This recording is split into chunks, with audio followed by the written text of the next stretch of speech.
Welcome. You have reached review time with Imperial, and today's review will be Power Book 3, Raising Kanan,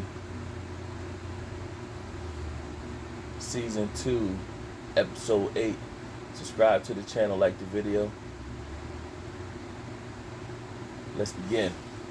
So, what we have going on, this is an explosive episode, a lot of moving parts. So let's just dive in and addresses many parts that was moving as possible. So at the end of the last week's episode, you had Sal's goon that tried to kill Rock and Kanan.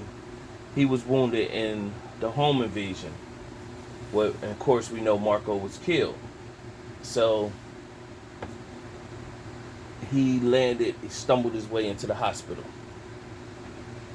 So word got out, of course, Marco passed away. They were having a funeral. Unique went to pay his respect to Sal. Sal pretty much put the word out. He wants who responsible for the death of his son. Unique tried to throw him off by basically saying, like, you know, Marco's in a lot of different stuff. He like, nah, I want to know who was behind it. So when Unique talked to Marvin, Marvin was just making a normal drop, but Unique made a point to say, yo, that guy is still out there. And Marvin tried to act like he didn't know what he was talking about. He basically made it clear, like, as long as that guy's still alive, you got a problem. So Marvin start sweating, he spit most of the episode trying to figure out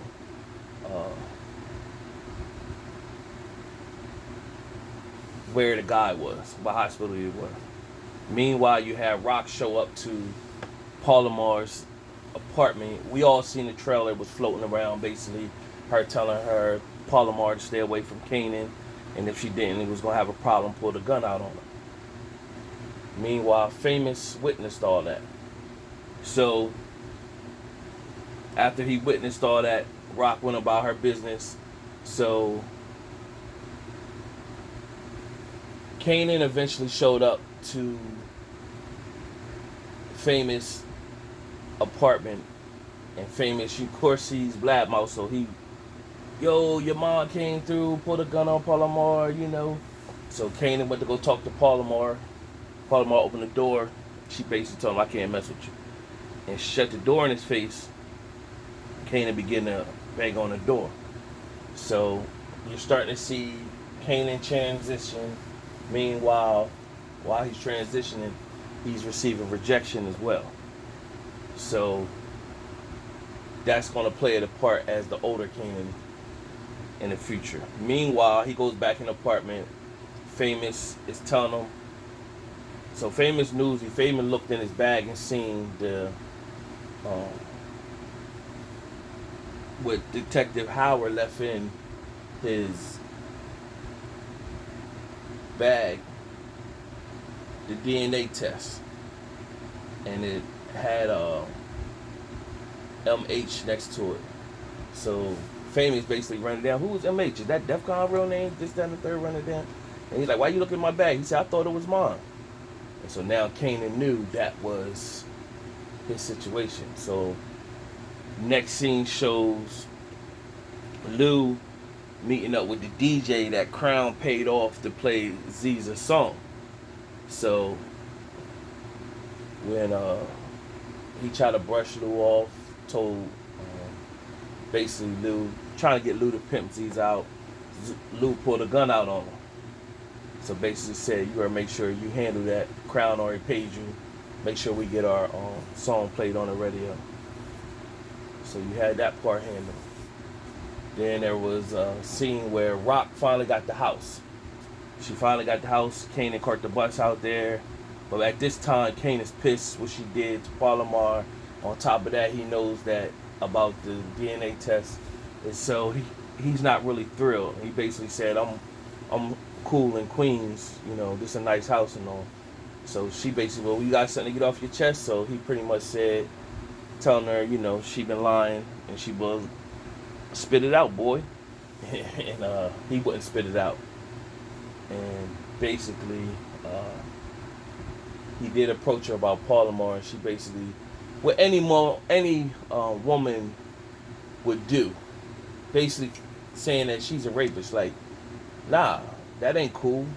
She's a grown woman. She's sucking your life force out or whatever. Even though you did it consensual, but on a, the quote unquote status, any mother would do that.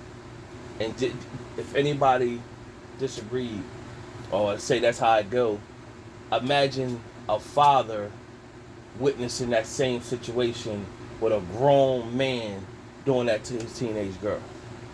He gonna go off. It might not be no room for talking. You feel me?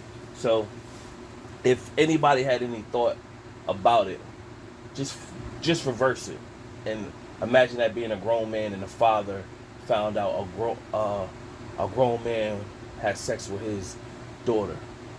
Like, nah. So you felt, Kanan's just young, so he gonna receive a high receiver. Plus all the other stuff. But he even said that, like, it ain't really about Baltimore, it's the other stuff. So nevertheless, Kanan stepped off and said he'd be staying away for some time.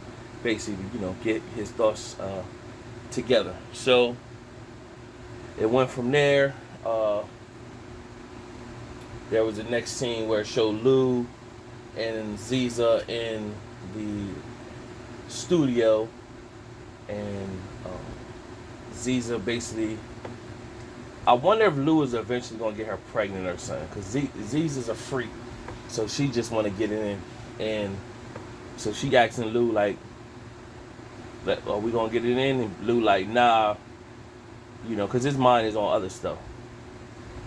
So she like, well, you ain't got to worry about this Jamaican dudes, Cartier handed that. So he's like, I ain't worrying about them. Just when he said that, the song came on the radio. So basically she said, I know we're going to get it in there. So they did. And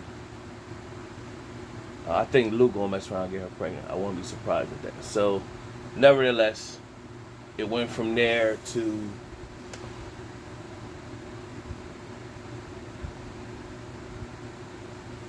Laverne AKA Juke. So she got set up, and this is a crazy scene, and it made me wonder, is this type of stuff really going on, like, or was going on back during that time? I never heard of nothing like this, but I mean, especially some truth to it. This was crazy. So Laverne showed up to Kenya's house, and when she got there, it was all these holy rollers in there, and basically they said they're here for you, they need to talk to you, and so you already knew what was great happened. They was great to talk about, the unpleasantries of her liking the same sex. And now I don't know how they found out or how they knew, but nevertheless, they sat her down. They were speaking all this holy roll and stuff, and then they put on a soft porn tape showing man and a female, and then they grabbed Laverne and held her down. Now that's where it gets crazy. Held her down while the preacher or pastor, reverend, whatever he was, start hitting her. Now at first, Kenya intervened for a quick second, basically saying, "Hey, y'all didn't say it was gonna be all this," and they pastor pretty much said, "No, we gotta beat it out of her." So she let them do it. So that's equivalent to letting somebody rape your child, like, So they held Juke down while they beat her with the belt, thinking they beating the whatever out of her. So you knew this was the turning point of no return for Juke. And now, they always said in the Power series, you're never a true killer until you kill somebody you love or whatever. So I'm thinking, all right, well, Juke gonna kill Kenya. She gonna kill Kenya. All right, so that was that on Juke. So Juke eventually showed back up at the house. Meanwhile,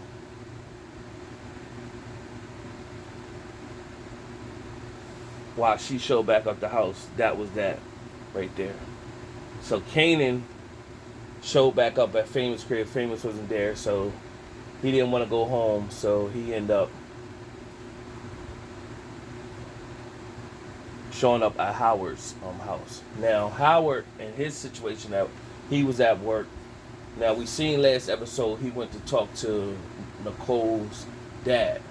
So we just wondering what his play was with that. So he went and told Nicole's dad basically that Detective Burke was meddling and to call into the police station and make a complaint with the captain.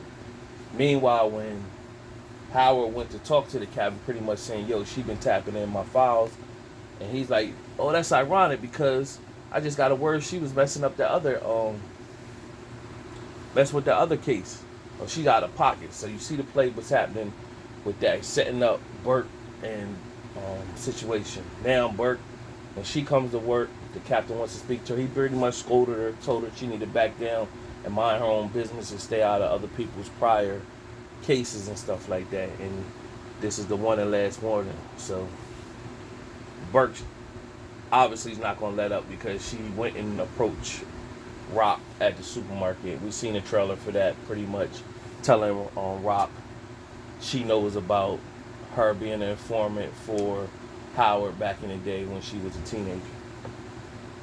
So Sal was had at basically a repast having drinks, and he got word on where the goon was that was healing in the hospital. So Sal went to go see him, pretty much saying, hey man, and he was telling him, well, what happened? What was y'all doing out there? And he told him basically it was, so they was definitely using the N-word loosely in this scene. So they try to sell it the way they really feel about black people. So you had that going on. But nevertheless, he told him Marco was in on a hit, and the hit was from Rock's brother Marvin, and it went left. So he's like, thanks for the information, but you knew Sal was going, because he knows all the information, he could tell the information to the cops. So you knew Sal was going to have him killed. But meanwhile, he said he wants meeting set up with Rock, and basically saying Marvin got to go. So now you get Rock meeting at a meeting with Unique, Marvin, and Lulu. And so they telling Rock he want to meet, and she like, for what? And they were like, and so the Unique was like, ask Marvin. So Marvin like, well, so he tell her, and pretty much Rock is like, I know you didn't. Like, I know you didn't do that. Like, I know you did not. When we try to do business, you gonna make a move like that. So, and we've been seeing Marvin like grow in this season. We've been seeing that. So you've been wondering, we've seen it coming. But if you watch my videos from last season, I was already saying Marvin was going to go last season. So you've been seeing him build up, and you knew some way him and Juke was going to get back together, and you just didn't know how. They had that turmoil, and then now you see it might get back together, and then you're like, okay, now he going to get killed. So they building this whole thing up. So he comes home, he goes over Rock's house, and Juke is burning clothes, and he goes and talk to her and basically like, what you burning? She's basically like, this is everything that she gave me. And so Juke was crying. So the next day it shows Marvin taking Juke to go approach Kenya. So when he approached Kenya or whatever, Kenya pretty much said, that's my daughter, and she got demons in her. And Marvin spat at her, and then she smacked Marvin. We've seen the trailers for that. Now, Juke hurried up and said, Dad! And then ran out the car to stop him. Then she pretty much got in front of Kenya to defend Marvin, basically saying, ain't nothing wrong with me, and I'm not with what y'all trying to put across. Y'all think y'all holy rollers, but y'all got stuff with y'all too. Pretty much in a nutshell. So Laverne stepped off, and then Marvin stepped off, and she was just like, Laverne. So that was that. So meanwhile, Rock met up with Sal. Sal talked about, bowling. He tried to icebreaker first before they got into it. Nevertheless, once they start talking, he told Rock he knew what happened, and her brother had to go. He figured that's an eye for an eye. Rock pretty much said, well, my brother ain't kill your son. And he like, well, my son would have never did it if your brother didn't ask him.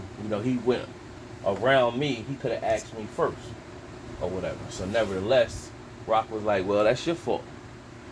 So she stood on her square, basically raging war with him. And he was like, why you gotta be so rough? Like, because you in a man's game? And she was basically like, nah, I ain't got nothing to do with it being a man's game. It's just me. It's just how I'm built. It's how I'm wired. And so what would have been fire if they'd have let her just blow his head off right there? That would have set it off. But nevertheless, they got to build it up. So she got up and left.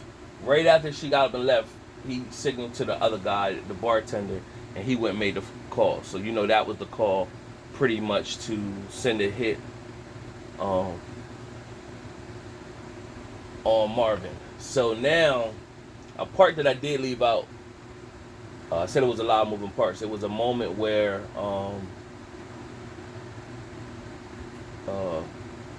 earlier Rock had linked up with Cartier for dinner, and he's always talking business around Rock, so she know what's going on.